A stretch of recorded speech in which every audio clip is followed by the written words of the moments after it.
I was able to quit my job in a year because coach mentor. It was a business. We turned it into a partnership, a joint venture. So relationships are huge. So if I didn't have a coach or mentor to lean on and learn from their mistakes, right, I wouldn't have been able to quit my job in a year, guaranteed, right? So the leverage of other people's money, other people's resources, other people's knowledge, kind of thing. Welcome to Small Business Pivots, a podcast designed for small business owners. I'm your host, Michael Morrison, a small business coach and founder of Boss, where we help make business ownership simplified for success. We do that with professional business coaching, business loans simplified, and much, much more. To learn more, go to businessownershipsimplified.com. And make sure to hang around to the end of this episode for my recap and Coach's Corner, where I share applicable action steps that will help you grow your business. Our guest today is Michael Del Prete. Michael is the Executive Director of the Arizona Real Estate Investors Association. Michael brings a wealth of knowledge and experience hosting over 700 transactions from Cleveland to Phoenix. Known for his insightful advice, Michael has empowered investors of all levels to achieve remarkable cash flow. His expertise has earned him recognition as a sought-after speaker at IMN conferences and as a featured guest on top real estate podcasts. He's been spotlighted by esteemed publications like Inman, cementing his reputation as a leading figure in the industry. But Michael's journey began far from the desert landscapes of Arizona. Hailing from the tight-knit streets of Waterbury, Connecticut, he's a living testament to the power of determination and passion. His rise to prominence serves as inspiration, especially for those who understand the hurdles of humble beginnings. His guiding philosophy: if you want it bad enough, you'll find a way. If you don't, you'll find an excuse. Let's get to our guest now and learn the pivots he made to build his successful empire. Welcome to another Small Business Pivots podcast. We have another special guest from around the world. How are you today? Wonderful, wonderful. Thanks for having me, man. Fantastic. So give us a brief introduction and we'll go from there. Yeah, Mike Del Prete, Executive Director of the Arizona Real Estate Investors Association. I'm based here in Phoenix, Arizona. Outside of being the Executive Director of the association, I'm also a full-time real estate investor. Rental properties, fix and flips, Airbnbs, you name it. So that's my life, man, in short. Wow. Okay. So we're going to have a lot to talk about because we haven't talked real estate on the podcast yet. But the first thing is I always ask people where they're from. And then what is one thing if someone were to looking to expand their business or maybe move to the area you're in, what is that area known for industry wise for business? Got it. So, I'm originally from Connecticut. So, but I've been here in Phoenix since 98-ish, around there. So this is home now. So I'm here in Phoenix, Arizona. And I would say, traditionally Phoenix has always been like a retirement, tourism, kind of situation. But over the last decade, man, it's totally expanded. I would probably say, man, we have a lot of stuff, a lot of industry here now, but I would probably mainly like Intel's out here. Really? Chip companies, technology has been really a big thing here. The electric vehicle plants are here. So I would probably say it's leaning towards that way as well. Technology. So are you getting some of that influx from California and some other states, or is that just you were kind of breeding that and it's getting bigger? Yeah, I mean, California for sure. I mean, at one point, it's probably not, majority of it was California. I think we're getting 280 new people a day coming to Phoenix. We're probably one of the top 5 fastest growing cities in the country. And yes, a lot of Silicon Valley kind of stuff. Like we have Intel here. And I'm going to chop it up, but there's a Taiwanese plant that just came here, and they're getting those high level executives from San Francisco coming out here versus, smaller jobs. Yeah, no, that's wonderful. I appreciate you sharing because as business owners, we're always looking for new opportunities and some grounds that we haven't explored. So appreciate you sharing that. So our purpose here on the show is to help small business owners. A lot of them are stuck. Sometimes they're the bottleneck of the business, and they typically are known for working in the business, not on the business. We've heard that phrase before. So our purpose is to help impact them through your and I's failures. So let's get I started. got him. Where do you How want to did you start? get into how did you get into entrepreneurship? That's nothing that you just dive into. Yeah. Well, how far back do you want to go? I think by most entrepreneurs, it's kind of something you've always did since you were a kid at some Yeah. level, accidentally. You would do something, you didn't realize it was an entrepreneur. Like entrepreneur, even the word entrepreneur is kind of like, it's not new, but it's kind of more of a phrase now. Yeah. Um, but yeah, man, I mean, I would say, man, I was in Man, I got so many things I did, but let's keep it fairly short. Like my early 20s, teens. Yeah. I was, band management, throwing concerts, local, just bring an act to town or local bands. So I'd put all them together and I would sell tickets. So Hmm. that was the whole, get as many people in the room as possible and sell those concert tickets with a good band, a local band that could go out there and sell tickets to their friends and family. So that's how I would say it was a good start to the entrepreneur world. Did you go into it with confidence? I know a lot of business owners, we have a lack of self-worth or something similar. Did you just go all in, or was there some challenges mindset-wise that you had to overcome? Well, being at that age, you were just doing, there was no even like strategy or plan. It was just like, hey, I'm on to something. So it's like, so how it really worked out was there's what's called street teams. So record labels, when they want to push an album, before Spotify and all, major, all the internet, was like, they would have groups of people go to concerts and pass out flyers, CDs, records, and all that stuff. So I joined one of those street teams for record labels. So I'd get paid by the record label to talk to DJs and go to concerts, and you meet all the right relationships because every concert promoter, every DJ wants the newest record label stuff. So those are your inside scoop. So when I started meeting all those resources, now the concert promoters are like, "Will you promote my concert?" Hmm. Then the DJs, and you start connecting all the pieces. Then the local community starts coming to you and saying, "Hey, you're this guy that knows everybody. Can you get me on?" So you're like, "Oh, okay, all right." Then so it's like you start giving people these opportunities. Then you start going, hey, I can throw my own concert. I can call the record label myself, Yeah. right? Yeah. So now you're putting your bands on your concert ticket to open up for that national band. Then you're like, well, shoot, why don't I just start my own clothing company? Then I started making my own T-shirt up. Then Wow. you know what I mean? So at the concert, I have the Yeah. bands opening up, and even the main artist potentially wear my T-shirt while I'm selling the merchandise on the side. Um, You get so that's yes. Well, so was there a plan all in? I just rolled with it, fearless. You were Yeah. fearless at that age. But you did mention something that a lot of business owners need to realize. And I just had one approach us yesterday. So we're a business coaching company. So we Okay. help small business owners build a business that works without them. So that's everybody's dream, right? We don't want to go in Yep. the office 20 hours a day and put out fires all day. And so they said, I want to expand my business, but I hate selling.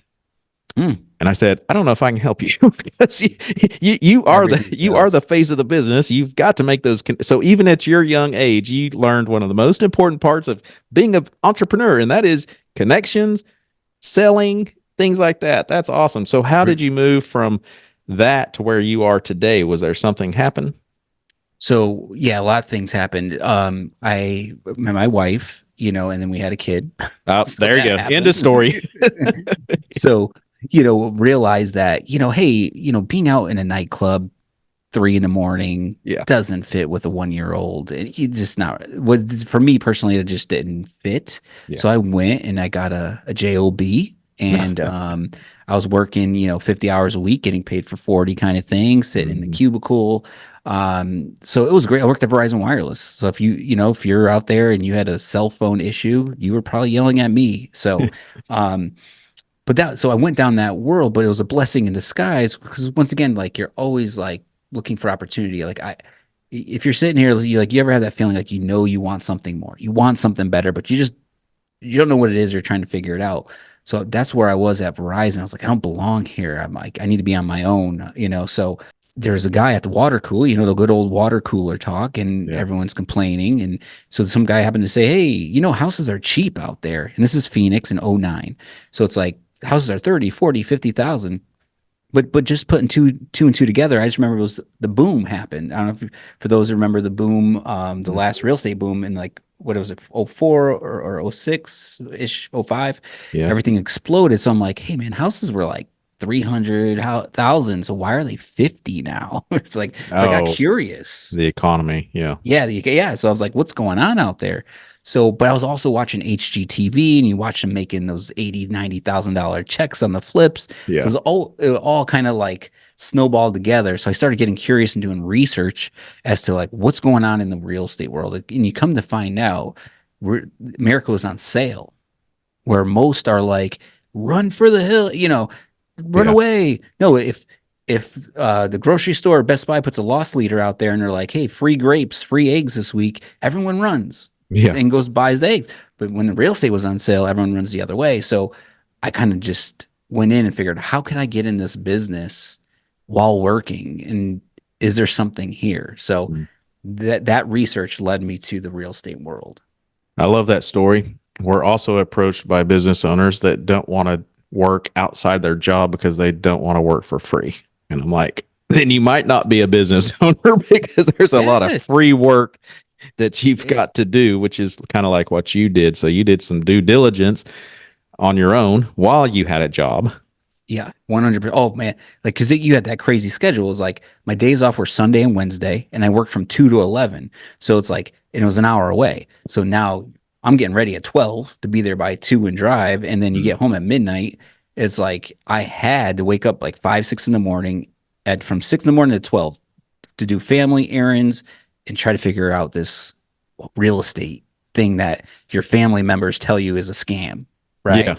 Right. So Yeah. Yeah. No, that seems like yesterday. It's Q4 of 2023 as we're recording, but that just does not seem that long ago because it was just so chaotic, kind of mhm. like the pandemic. It's like you'll Yeah. never forget that either. Those are Mhm. certain times in history that we just can't forget. So you bought one or two or three, or how did you Well, do that?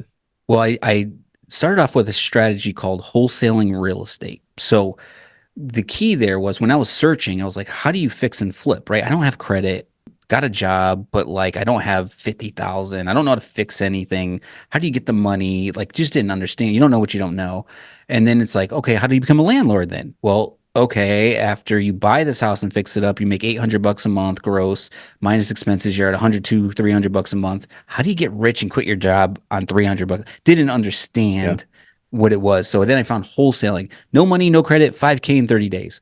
Bam. Mm. Like Yeah. that's my life right now. So Yeah. I found a guy on YouTube who had 100 videos and he taught it for free.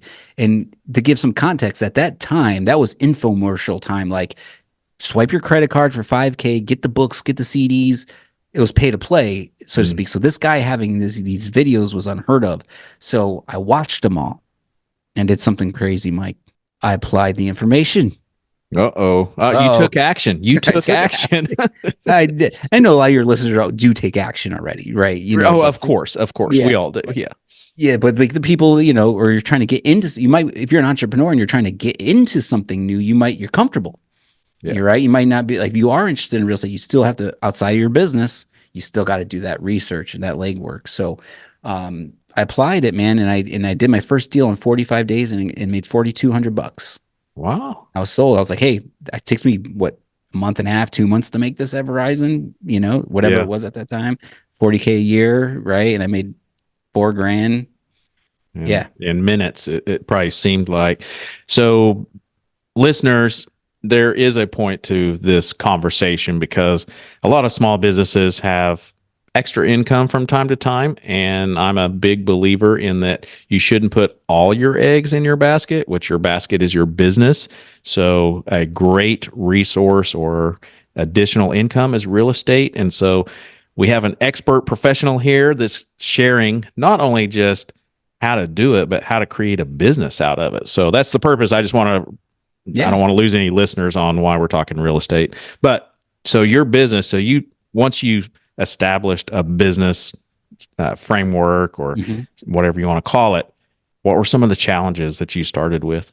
Really, and one is education, right? Like you don't, once again, you don't know what you don't know. So there's ways to do it and ways to do it right. So it's like the information of taking on this whole new world, right? This is the American dream, the biggest purchase of your life, and I got to do this every day, you know. Yeah. So it was the information of how to do it right, and most importantly, deal flow. So we're talking marketing, right? You know, getting leads in. So in our business, for at least the wholesaling part and buying and selling real estate, the highest income generating activity is analyzing deals and making offers. So I had to figure out how to get as many people in front of me as possible to say yes, raise their hand and say, I'll sell my house, you know? So at an early age, you not only learned connections and sales, but now you're into marketing. I'm Mm-hmm. just reminding our listeners that you Yep. can't just Yeah. have a successful business and not have your hand in the cookie jar somewhere. So you started with all that and you started building that. How long were you at Verizon before you felt comfortable enough to step away that this is really turning into a business? 1 year. 1 year. Okay. Yep. And there's a key element that allowed me to do that was because when I was working on my second deal, I just reconnected, long story short, or reconnected with someone I went to high school with that happened to be in the business as well. Hmm. So we connected and this is amazing. It's like, so if I went into your job today or any of your businesses and I needed to learn your position, you could see the invisible. You could tell me my hurdles, my obstacles, my frustrations right off the bat in my first 2 weeks or a month. So he knew, he asked me to bring, when we first met, to bring all my leads, everyone that ever told me no, to bring those to his office. I'm like, what do you want them for? You know? Yeah. But he knew I comped the property wrong. I analyzed it wrong. I wrote the wrong offer. I just went about it wrong. So he turned 20 leads, 20 pieces of paper I had, right? He turned them into 4 transactions and I had about 15, 20K in my bank account within 3 months. Wow. So I say all that. I was able to quit my job in a year because coach mentor. It was a business. We turned it into a partnership, a joint venture. So relationships are huge. Hmm. So if I didn't have a coach or mentor to lean on and learn from their mistakes, right, I Yeah. wouldn't have been able to quit my job in a year, guaranteed. Right. So the Yeah. leverage of other people's money, other people's resources, other people's knowledge, kind of thing. That's powerful because as a business coach myself, I share with some of our clients from time to time that I even have business coaches. Like, Yeah. because you said it beautifully. You said we don't know what we don't know.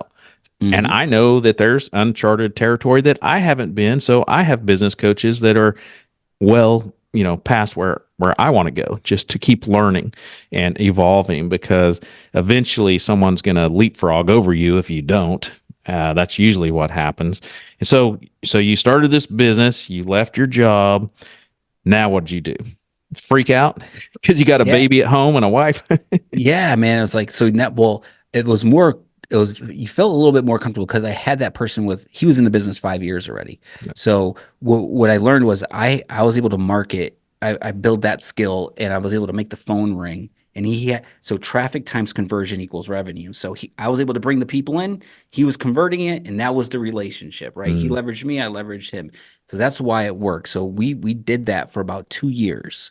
And then I learned that we're talking about failures and mistakes that, yeah. when you do a handshake deal and money starts to come into play, we're talking 30 deals a year, averaging 10 to 20K a deal, right? So it's like, especially when you haven't made that money before, things get blurry and forgetful. Yeah. We forget things, right? So Yeah. importance of everything on paper. Mm, I was taught that um when getting into a relationship, negotiate like you hate each other and run it like you love each other. And once it's all on paper and you guys don't see eye to eye no more, the paper says how you exit the business. Not just getting in the business and who owns 50/50, whatever it ooh. is. There's a lot of other things exiting a business or running a business that need to be talked about. One of my past business partners always said, if you didn't get it on paper, it wasn't said and it didn't happen. So, Yeah. Hey, and in that person that does have any type of paper, yeah, they're gonna probably get more leverage than you. Yeah, no, that's awesome. So are you saying the business partnership did not work out? Did not work out whatsoever. Because my next question was, what would your advice be to people looking to partner with someone? Is there anything that you learned from that? I've been in a destructive partnership myself, and I have plenty to say, but what did you learn, or what did you come out with that other than the paper part? Yeah, the paper. One, okay, knowing your values, right? Mhm. You know, some of it sounds like cheesy. At some core values, beliefs. Like, who are you, and where do you want to go, and do they have those same beliefs, right, and same visions? But then you guys both can't be the same person, like integrator and like visionary, like all that. You guys have to have different skill sets. I feel you both can't be, so at that's some of it I learned. And take your time. I was mentored by, I don't know if you ever heard of John Assaraf from the movie The Secret. Uh-uh. So I went under, we'll talk about coaching. I paid him, I think it was 20 grand for 1 year to just learn, because he knew what, so but for one thing, first thing he said was he courted his CEO when he wanted to take himself out of the CEO position. 9 months of just getting to know the person. Like, are we on the same level? Are we on the same page? Do we have the same goals? Right? And is this the right person? Because another thing I learned was from an old friend was, you get, like, when you hire someone, all the skeletons come out of the closet on day 90. Oh, 91. yeah. Every time. Right. So it's like that kind of concept. Like, so yeah, when you meet a friend or a cousin, whatever, your old friends, it's like, oh man, so exciting. You got this, want to change your lives together, but you might want to slow down.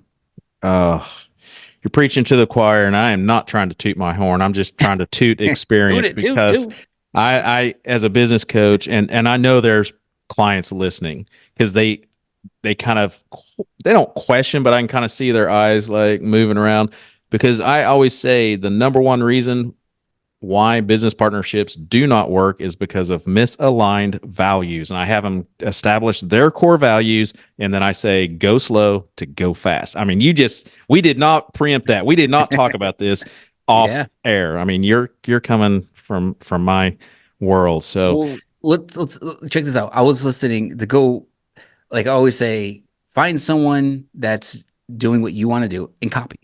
Right. And it's so funny because I'm trying to work on my membership model and stuff. So anyways, and I want to be a better public speaker. So I was watching this YouTube video. It was about a pastor, and it was about communication. And he has this membership program. He charges $13 a month, and he has like 2,500 members. Right. I'm like, man, that's like 30 G's a month. I love that. And the guy was asking these same questions. How'd you do it? He's like, oh, I just watched this, my competitor or whoever I look up to. I just copied what they did. So he's like, so how'd you come up with $13 a month? Oh, they were 14. You know what I'm saying? Like, he's like, I literally just copied them. So at some level, the information, the resources, it's right in front of us. So if we want to take it to the next level, just get around that coach, that mentor, or friend, whatever it is, and copy at some level. Yeah, we had a guest on not too long ago that was mentioning, why would I sit here and try to figure it out myself when I can get a mentor or coach that's already done it, and at least I can get to their level?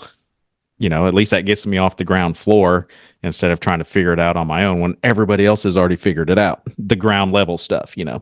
So because I think we're all conditioned at some way, like, or it's really hard for me to even break to this day at times. It's like, if you want it done right, do it yourself. Right. Like, that's just like ingrained in us at some level, right? I don't know. For me, it is. Yeah. No, I think it's most of us. So you're listening to Small Business Pivots, a podcast created exclusively for small business owners. This podcast is sponsored by Boss, where business ownership is simplified for success. Boss helps make business owners create a business that runs without them with business coaching, business loans, courses, events, additional resources, and much more. Go to businessownershipsimplified.com to learn why small business success starts with Boss. If you're enjoying the podcast and want to stay up to date with all our latest episodes, make sure to hit that subscribe button. And if you're loving what you hear, give us a thumbs up or leave a positive review. Your support means the world to us, and it helps others discover the show too. Thanks for tuning in, and don't forget to hit subscribe and like. Now let's get back to our guest. So you're on your journey, your entrepreneurial journey. You're expanding, you're getting bigger. You came up with this organization. Is that part of your scaling process? You want to talk about how you started expanding and really getting successful? So it goes back and just kind of like when I was talking about the music, it's like you just realize what's in front, being able to identify what's in front of you and being aware of your surroundings. So it's like the ASRIA, the Arizona Real Estate Investors Association, has been around Arizona for 21 years. Mm. So we've been representing investors, giving them education, resources, market information. And it was founded by a gentleman named Alan Langston 21 years ago. So I've been a member for 12. And then I started teaching here 5 years ago, and I took over as executive director 2.5 years ago. So I was just like an investor, and I was a part of the association always. And I just leveraged the relationships and the networking, the trainings, the coach, all that stuff I did here. Mm. So it was kind of like 5 years ago, I started giving back by because I was in the same seats as everyone else, and real estate has changed my life tremendously. But I was also look at it as educate to dominate. So I always said, hey, I'm an authority once I'm in front of that room. And that means I can now help people and teach people and do more real estate transactions. So that was part of the idea is this, they already had 2,000 members, right? Like, or just about. Yeah. So now I'm like an influence of those in front of those people. So one, help them the best I can. And if some deals happen, even better. So yes, so Yeah.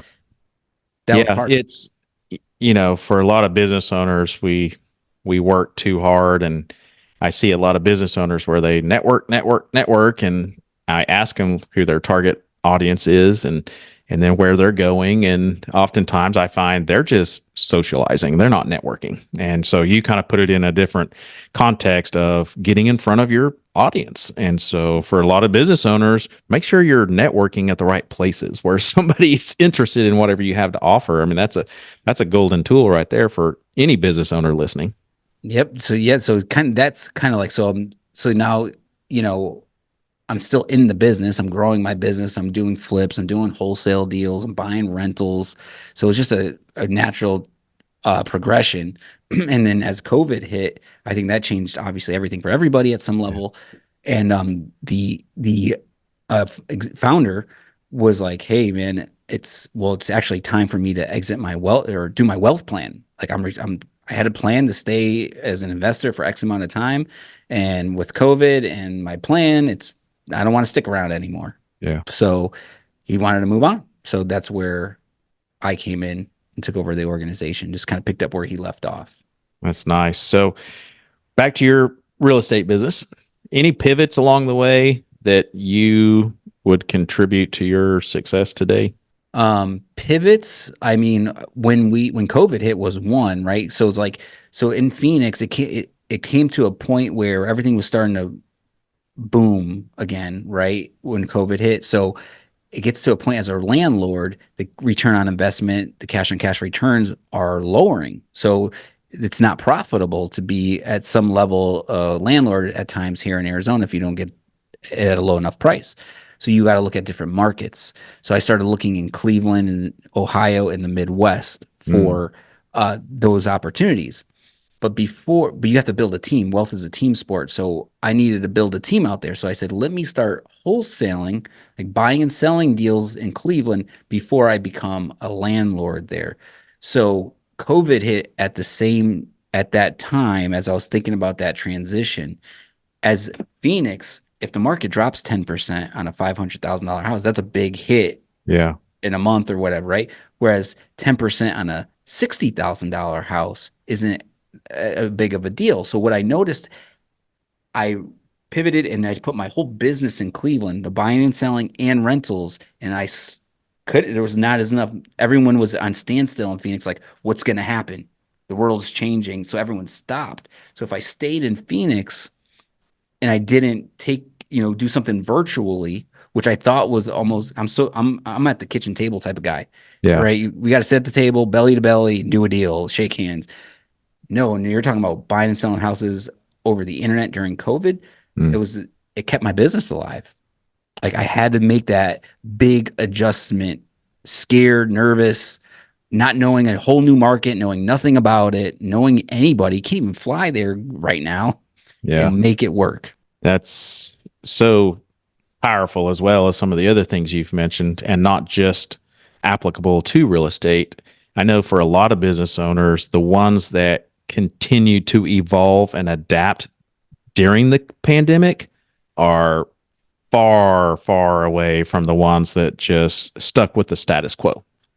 Yeah, on every, not even just COVID, right? Even think about the changes, laws, regulations, AI, like all this stuff happens, Yeah. right? Even we do events here. We do 15 events a month, and now it's just like they do well, but some people just rather be on Zoom and Yeah. network, right? Like I got to adapt. I got to offer streaming now. Like you just got to do it. Yeah. So learn to earn. And Hmm. I tell my kids all the time that, the ones when they hated school, I was like, well, if you hate learning now, I don't know how far you're going to get in life, because you learn more after you get out of school, or you should, Yep. to be successful. So, uh, funny story about the Zoom and how some people prefer that. And you might have been this person, I don't recall, but so many people, when we do a pre-call for our podcast, and Hmm. a lot of times people will be late, and that they don't realize that our first pre-call is a phone call. And they're like, I was sitting on Zoom waiting, because we're just so conditioned to do the same thing all the time, and Yep. don't realize, so that's kind of funny how we get so, before COVID, Zoom, we're not doing Zoom, it's face to face across the table like you talked. And then Yeah. after Yep. pandemic, it's like everything's Zoom. No phone calls, no face to face, just so Yeah. Where's funny the how Zoom we link? adapt so fast, and then we get Yeah. stuck in that place. So a business owner, let's say, has a successful business, they have some extra income, they've never dabbled in real estate. Any first tips or tricks of advice that you would have for them, so they Yeah. don't have that nervous moment like you did at first? But I'm always reverting back to education and the circle of people. So real estate investing is an ideal investment. It's an acronym, right? And ideal stands for income. So you can generate income, whether it's flipping houses, cash flow. Mainly if you're a business owner right now and you have your own business and life going, you're probably going to want more streams of income. So cash flow is probably the key, right? So you have the income coming in. Now D is depreciation. So the government provides benefits to those who provide jobs, shelters, housing, energy, like all the whatever. There's benefits for all us entrepreneurs that the government offers in the tax code. And now, if you don't know what it is, you got to learn it, or you got to hire the professional that understands it. So real estate has what's called straight line depreciation. So you could depreciate one of your rental properties for 27 and a half years without even spending any money. The government just says, hey, there's wear and tear, take a loss this year, Yeah. right? So once again, tax accounted for professional advice, right? Yes, yes. But I just want to let you know that's one thing you could look into when it comes to real estate. So imagine if you had 10 of those houses, right? Yeah. So we get a lot of high income earners like doctors, engineers. They come in here looking for this, stream of income or losses at some level, right? Yeah. There's equity is the E. So you are buying a rental property, and let's say you leverage the bank and you get a loan for the property, and you don't pay well, you're responsible for the payment, but you put a tenant in there. So now your loan is going decreasing based on the tenant paying it down for you. So while they're paying it down, time happens, and the A is appreciation. So now, in over history shows every 10 years a house can double. So now 10 years from now, your house is potentially doubled, plus your tenant has paid your mortgage down for you. Now, and the L is leverage. Once again, other people's money, other people's resources. So if I wanted to buy, Apple stock right now, I don't even know the price, whatever it is, a few $100 probably. If I want to buy 10 shares, I need 100% of the money. Yeah. If I want to buy a house, depending on your loan product and how creative you get, you need from 3.5% to 25% down. Yeah. Right. So you get the leverage to get these assets. You get a $500,000 asset for 3.5% down. Like That's amazing. And so it's powerful that you're even on here sharing that information. One thing that stuck out was you talked about getting professional guidance. And I'm not talking about a coach or a mentor. I'm talking about Yes, an accountant. correct. Because Yes. I see so many business owners still trying to figure out their own accounting because they think they're saving themselves 500, $1,000 a month or whatever. And I'm like, oh, no, no, no. You got to have a cost accountant that knows what they're doing, because you're not only wasting your time trying to figure it out, but you're also missing out on benefits, like you said, like that the Yeah. IRS, the tax code allows you to have. There was a famous politician, I don't won't get into his name. I think we all know who it is, but he said, "Hey, if you want to get mad at the system, don't get mad at me for using the system. Get mad at Congress. They're the ones that made the rules." Yeah. We all have this, whether you're the CEO on the golf course everyone gets mad about, makes millions a year, we all have the same access to the same tax code. Yet, some of us use professional, experienced Yeah. people to find those, tools and benefits for business. And that's what makes the world go around, because you're providing jobs, you're providing spaces for people to rent that maybe can't buy a home, multiple, so helping the economy. And so on your businesses, what would you say? Do you have like a management company? Because I know for a business owner, if they're trying to run a business, I know that some have mentioned, well, I don't want to have to deal with tenants and all that. What advice would you give on that area? Hire a property manager, just like hiring an Okay. accountant. Wealth is a team sport, once again. So, like for here at the RIA, we have it set up what we call business associates, which are kind of like vendors or sponsors, right? But they're vetted. They've been in the market and business for a minimum of 5 years. They've been with some of them has been with us for 20 years. So you can walk into places like us, and there's already the estate attorney, the eviction attorney, the Mm, property manager, the licensed agent, the insurance company, the hard money lender, the regular lender, the pest control, the air conditioner company. We have all like there. Find a place that has that, and you always have all these. You just leverage these professional services. You don't have to do. Yes, you got to be the brains. You got to coordinate it. Yeah, maybe you want to manage the property yourself for the first year or 6 months, but at the end of the day, if you're not getting into the business because of toilets or tenants, yeah. there's someone that handles that, just like your business. Is your organization common in other states, or is that unique to where you're at? So it's called RIA, REIA, Okay. so Real Estate Investing Association. So yeah, I'm under an umbrella called the National RIA. So you go to nationalria.org and you Okay. go find a local RIA, and it's put in your zip code or your state, and there's licensed ones in every state. Yeah, that's a powerful resource right there to have it Yeah. all under one roof, and guidance. Yeah, and You've got these like people that do it for a living. every day they serve real estate investors. So, Yeah. and yeah, even if you don't have to use them, at least pick their brains, get in there, learn what's what, and then go do what you got to do. I hope the listeners can see that all this information is applicable to any business in any industry. I mean, the things that you've Yeah. touched on are assets that any business owner can use to successfully build their business. Any last words of wisdom, or have you shared it all? No, no, no, no. So, because we're entrepreneurs here, and I always say the more streams of income, the more financially healthy you are, right? So, so one point of that is what I wanted to go with. What was it? Like I got into the business deal by deal. I got into it was my own job. I was chasing deals, right? So I was self-employed, but I was doing everything. And what I would come to realize, like these from wholesaling and fix and flipping, the real players were the guys that ran a business, was successful in their business, and they took the profits from their business and parked it in real estate. I love You it. know, what I mean? So if you're a listener, that's kind of part of the reason why I'm glad I took over the organization, because now I have like an education networking organization that's a business. We're not the RIA doesn't buy and sell real estate. Yeah. So now I have like the membership income, education income. So now like as an owner, when I get my profits, right, I'm just gonna go park it in real estate and get all the benefits and let it preserve and grow over time versus buying liabilities, cars, and all that stuff. So if I could share, I think take your profits, learn the real estate business, link up with someone that knows real estate, and look into putting your money into real estate over time. Long play here. You've mentioned so many keywords that we forget about. Over time is one of the keywords you said. Over time. We're not going to be a YouTube influencer overnight, driving Maseratis and all that overnight.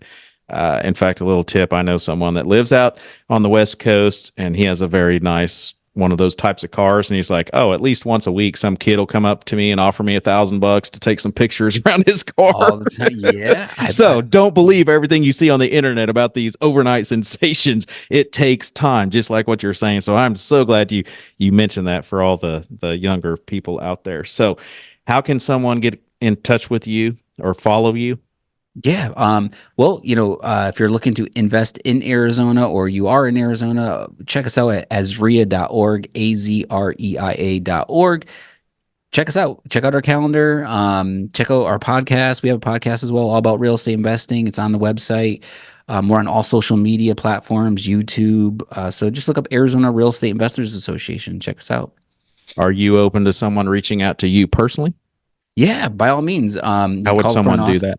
Yep, front office. They'll on our website, or I'm mainly on I'm on everything, but to connect with me at Michael Del Prete is my handle on Instagram. Just send me a message, and we'll put that in the show notes too. So, you've been a wealth of information. So I thank you for your time. And if there's anything we can do in return, and I wish you continued success. And thank you again for your time. Thanks for having me, man. Thank you. Welcome to the Recap and Coach's Corner. Recapping today's episode, Michael and I deep dived into the vital concept of passive income and the strategic art of building wealth. Real estate can be a powerful pathway, but more than that, diversifying your income streams is what's essential. As we discussed, most wealthy individuals have multiple streams of income beyond their primary business. Now for our Coach's Corner, your actionable tip this week is to take the time to assess your current resources and opportunities. Look for ways to leverage your skills, assets, and networks to create passive income streams. Whether it's through real estate investments, digital products, or other ventures, there are countless possibilities waiting to be explored. Start small, but start today. Your financial wealth begins with a single step, and it starts now. And don't forget, to build wealth, it is a long-term play. So, go slow to go fast. Thank you for listening to Small Business Pivots. Please don't forget to subscribe and share this podcast. If your business is stuck or you need help creating your business to run without you, go to businessownershipsimplified.com and schedule a free consultation to learn why business success starts with BOSS. If you have a guest or topic suggestion for our podcast, or just want to talk anything small business related, email me at michael@michaeldmorrison.com. We'll see you next time on Small Business Pivots.